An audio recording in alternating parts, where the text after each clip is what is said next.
Sir Isaac Newton é universalmente considerado um dos homens mais brilhantes que já viveram. Durante seus 84 anos na Terra de Deus, ele fez mais do que talvez qualquer outra pessoa antes ou depois dele para avançar nossa compreensão deste universo louco em que vivemos.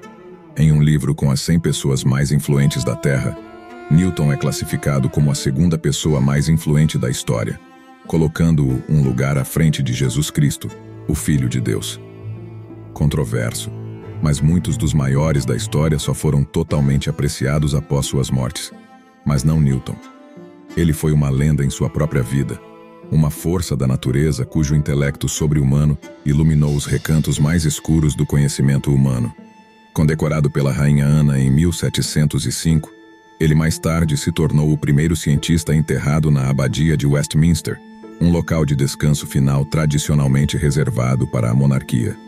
Foi o equivalente científico à santidade. Tudo isso é, claro, de conhecimento comum. Quando você é um dos maiores pensadores da história, a notícia de suas conquistas tende a se espalhar. Mas há um outro lado do condecorado Newton que você não aprendeu na escola. Um obscuro lado escondido para o brilhante gênio da humanidade. Veja, Newton passou décadas de sua vida conduzindo pesquisas ultra-secretas que nem seus colegas e confidentes mais próximos sabiam. E havia uma boa razão para isso. Porque, se alguém soubesse o que Newton realmente estava fazendo a portas fechadas, ele provavelmente teria sido preso, talvez até enforcado. Seus descendentes consideraram essa pesquisa clandestina tão perigosa que a enterraram por séculos. Quando eventualmente ressurgiu mais de 200 anos após sua morte, revelou as sombras inesperadamente sombrias, lançadas por uma das luzes mais brilhantes da ciência. Esta é a história não contada de Sir Isaac Newton, um cientista, matemático, gênio e alquimista herético. Como o homem que ele superou no segundo lugar na lista das 100 pessoas mais influentes da história, Newton nasceu no dia de Natal. O nascimento de uma criança é tipicamente um dos eventos mais alegres de uma família, mas o de Newton foi um pouco diferente. Seu pai, também chamado Isaac, havia morrido 3 meses antes, e o jovem Isaac nasceu vários meses antes do previsto. Ele era tão pequeno quando respirou pela primeira vez o ar terrestre que sua mãe afirmava que ele cabia em uma caneca. Se o nascimento de Newton foi ruim, sua infância não foi muito melhor. Quando tinha apenas 3 anos, sua mãe deixou a casa da família para se juntar ao reitor de uma vila próxima, abandonando Isaac sob os cuidados de seus avós. Talvez não surpreendentemente, Newton cresceria odiando as entranhas temerosas de seu padrasto, e seu relacionamento com sua mãe sofreu como resultado. Curiosamente, Newton não era realmente um grande aluno quando jovem. Ele só começou a levar seus estudos a sério depois de decidir que a melhor maneira de provar seu valor para seus muitos valentões era mostrar que ele era mais inteligente do que eles, e é justo dizer que isso funcionou muito bem. Ainda assim, se a história tivesse seguido um curso ligeiramente diferente, Newton talvez nunca tivesse se tornado o gigagênio que ele acabou se tornando, porque em 1658 sua mãe o tirou da escola e tentou forçá-lo a assumir a fazenda da família. Felizmente para nós, o mestre da escola de Newton conseguiu mudar a opinião dela, e o jovem gênio acabou em Cambridge, onde se aprofundou nos campos da ciência e matemática. O resto, como dizem, é história. Com 24 anos, Newton havia estabelecido os fundamentos do cálculo, descoberto a natureza complexa e multicolorida da luz e começado a trabalhar no que um dia se tornaria a teoria universal da gravidade. Em uma idade em que a maioria de nós ainda está descobrindo como usar a máquina de lavar, Isaac Newton havia alterado fundamentalmente a compreensão da humanidade sobre a vida, o universo e tudo mais. Se ele tivesse feito apenas uma dessas descobertas em sua carreira, teria entrado para a história como um dos cientistas mais importantes da época. O fato de ele ter feito todas as 3, e inúmeras outras, é por isso que consideramos Newton talvez o cientista mais importante de qualquer era. E é assim que ele foi visto por bons 200 anos após sua morte. Mas em 13 de julho de 1936, o mundo teve seu primeiro vislumbre de um lado completamente diferente do santo cientista. Esse foi o dia em que o brilhante nomeado Gerard Vernon Wallop, conhecido por seus amigos como o Nono Conde de Portsmouth, colocou o conteúdo de um grande baú metálico em leilão na Sotheby's, em Londres. A tralha nesse baú metálico consistia em milhares de páginas de notas manuscritas pelo próprio Newton. Esses manuscritos nunca antes vistos, contendo um colossal total de 10 milhões de palavras, representavam a soma total do trabalho da vida de Newton. Mas quase ninguém sabia que eles existiam antes daquele dia. Newton morreu sem deixar um testamento, e essa riqueza de escritos vagou até seus parentes, que após escanear o conteúdo, decidiram que era melhor para todos se os manuscritos desaparecessem. Se você está se perguntando o que convenceu o nono conde de Portsmouth a quebrar com 200 anos de tradição familiar ao oferecer os papéis de Newton em leilão público, a resposta é simples. Ele estava falido. 10 milhões de palavras diretamente da pena do maior cientista da história deveriam ter sido inestimáveis, mas curiosamente o leilão atraiu pouca atenção. Por alguma razão, o pessoal não fez quase nada para anunciar a venda, e no final o trabalho da vida de Newton foi vendido em pedaços para dezenas de diferentes colecionadores pela soma irrisória de apenas 9.000 libras. Entre os compradores daquele dia estava o lendário economista John Keynes. Ele chegou atrasado, tendo ouvido sobre o leilão marginalmente anunciado no último minuto e, como resultado, só conseguiu pegar cerca de 10% dos papéis. O que ele descobriu naquelas páginas era tão notável que passou a última década de sua vida tentando rastrear o resto. Apesar da reputação de Newton como um dos maiores cientistas e matemáticos da história, esses assuntos representavam menos de 1/3 dos escritos que ele deixou para trás. Em outras palavras, toda essa invenção do cálculo e descoberta das leis da gravidade era basicamente um hobby que ele praticava quando não estava trabalhando em seus interesses reais, ou seja, religião e alquimia. Dos dois, o primeiro provavelmente teria sido o mais controverso no tempo de Newton, porque as cerca de 5 milhões de palavras que ele dedicou ao assunto da religião revelaram pontos de vista que a Igreja cristã teria considerado nada menos que heresia. Newton via a alquimia como uma filosofia espiritual que poderia revelar verdades ocultas sobre o universo. Sua exploração alquímica influenciou suas ideias sobre a natureza da matéria e as forças naturais, contribuindo para suas teorias científicas e possivelmente até em seu sucesso, e veremos alguns desses escritos aqui.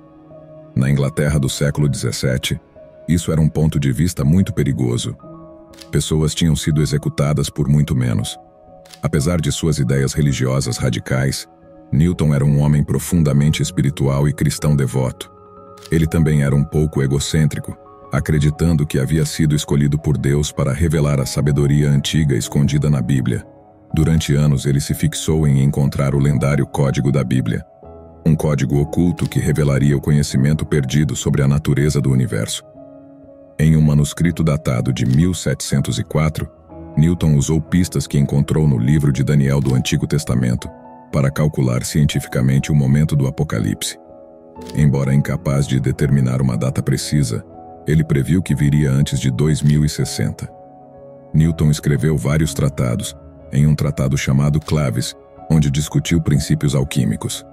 Em uma passagem, ele aborda a importância do mercúrio filosófico. Em suas palavras, ele diz: "O mercúrio dos filósofos não é o mercúrio comum, mas um certo espírito celeste e divino, que, sendo incorporado ao corpo do Sol, é chamado pelos filósofos de sua matéria primeira."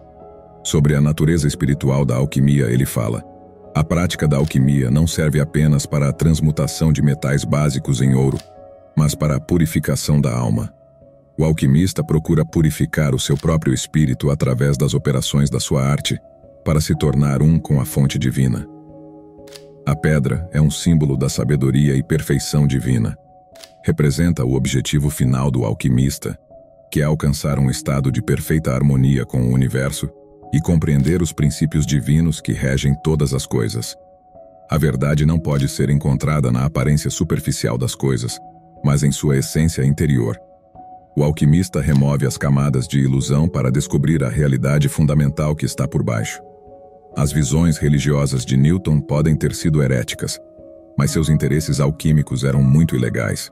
No trabalho do alquimista, a intenção e o foco são fundamentais. É a vontade dirigida do alquimista que provoca a transformação, tanto no laboratório quanto na alma. O alquimista entende que todas as coisas estão interligadas e que as mudanças operadas em um aspecto da realidade podem influenciar o todo. Este princípio de interconexão é fundamental para a prática e filosofia da alquimia. A alquimia não é apenas uma ciência do mundo material, mas uma ciência divina que revela o funcionamento da criação de Deus. O estudo da alquimia é, portanto, um meio de se aproximar da mente divina e compreender seu grande desígnio. A sabedoria dos antigos, codificada nos símbolos e processos da alquimia, contém a chave para desvendar os mistérios do universo. O alquimista deve decifrar esses ensinamentos antigos para obter o verdadeiro conhecimento.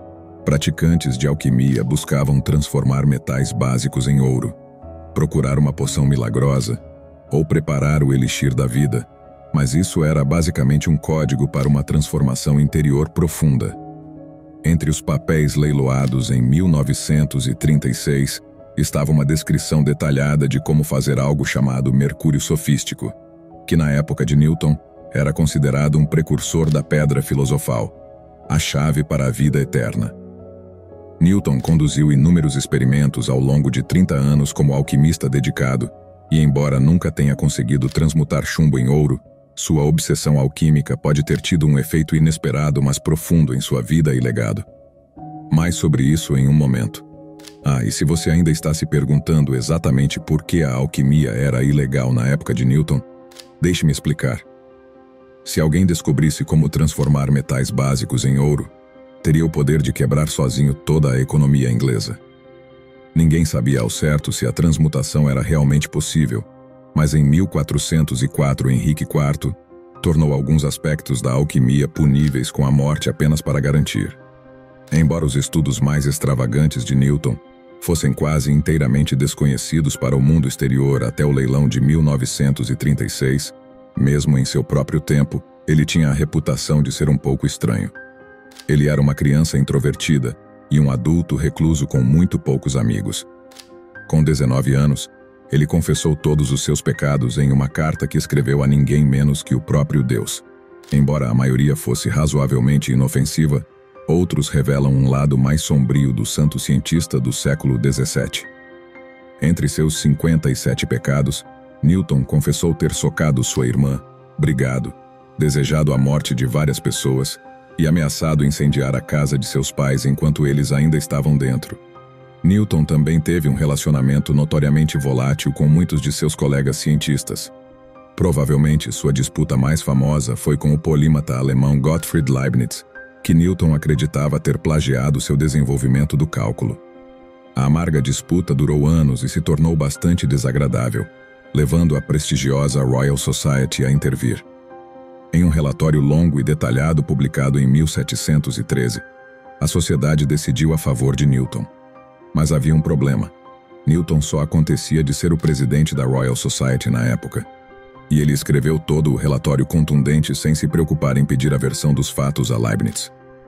Incidentemente, a maioria dos estudiosos modernos agora acredita que Newton e Leibniz desenvolveram o cálculo de forma totalmente independente, então foi tudo muito barulho por nada. Como professor, Newton ensinou na Universidade de Cambridge por cerca de 30 anos, mas ele tinha pouco interesse em transmitir seu conhecimento à próxima geração. Ele não fez nenhum esforço para simplificar as coisas para os meros mortais que frequentavam suas aulas, e suas palestras eram tão impenetráveis que a maioria de seus alunos nem se dava ao trabalho de aparecer. Não que Newton se importasse. Segundo a lenda, ele ministrava suas aulas independentemente de haver alguém presente para ouvi-las ou não. O comportamento notoriamente errático de Newton só se intensificou com a idade, e em 1692 ele teve um colapso nervoso completo. Durante 18 meses, ele lutou contra insônia, confusão mental, tremores, problemas digestivos, falhas de memória e delírios paranoicos. Estudos modernos sobre Newton especularam que ele pode ter sofrido de uma ou mais condições: transtorno bipolar, depressão, síndrome de Asperger e esquizofrenia foram todas sugeridas em algum momento. Mas também pode ser que a pesquisa secreta de Newton tenha contribuído para seu desequilíbrio psicológico, porque aqueles sintomas que acabei de mencionar, insônia, confusão, problemas digestivos, são todos sinais de envenenamento por mercúrio. O mercúrio era uma substância importante para os alquimistas, e Newton teria usado muito dele em muitos de seus experimentos. Sendo o cientista meticuloso e ligeiramente louco que ele era, Ele até provou mercúrio junto com mais de 100 metais, incluindo arsênico e chumbo. Para adicionar um pouco mais de peso à teoria do envenenamento por metais pesados, ao morrer com a avançada idade de 84 anos, o cabelo de Newton foi encontrado com concentrações extremamente altas de mercúrio. Na casa dos 50 anos, Newton foi nomeado guardião da Casa da Moeda Real. O papel era para ser simbólico, mais um sinal de status do que um trabalho real. Mas Newton tinha outras ideias. Para o extremo aborrecimento de seus novos colegas, ele levou seu trabalho puramente simbólico incrivelmente a sério, chegando como Elon Musk no Twitter e fazendo mudanças radicais destinadas a reduzir a corrupção e a ineficiência. A falsificação era um grande problema na Inglaterra da época, e Newton perseguia vigorosamente a acusação daqueles suspeitos do crime.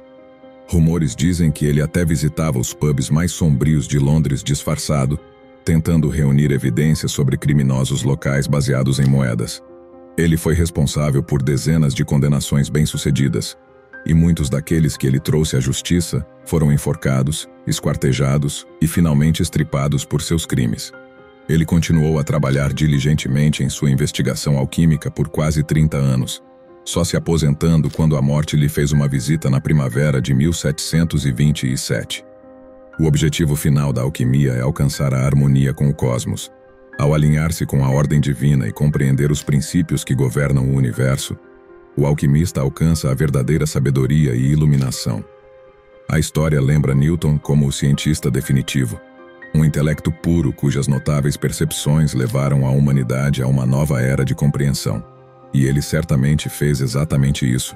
Mas, como qualquer outro membro da espécie pela qual ele fez tanto, Newton também era um humano. Ele cometeu sua parte de erros e lutou contra mais de alguns demônios. E sim, ele pode ter sido um pouco diferente. Mas por outro lado, às vezes é preciso ser louco para querer mudar o mundo e conseguir nesse processo. O que você acha desse inventor? A alquimia faz sentido para você? Esses símbolos da alquimia não são arbitrários, mas representações profundas de verdades espirituais. Cada símbolo encapsula camadas de significado que guiam o alquimista em sua busca pela iluminação. O alquimista serve como mediador entre o terreno e o celestial, o material e o espiritual. Ao compreender e orientar os processos da natureza, o alquimista traz harmonia e equilíbrio a ambos os mundos. E talvez seja isso que ele conseguiu fazer. Obrigado por assistir. Liberte-se pelo conhecimento. Transforme-se pela percepção.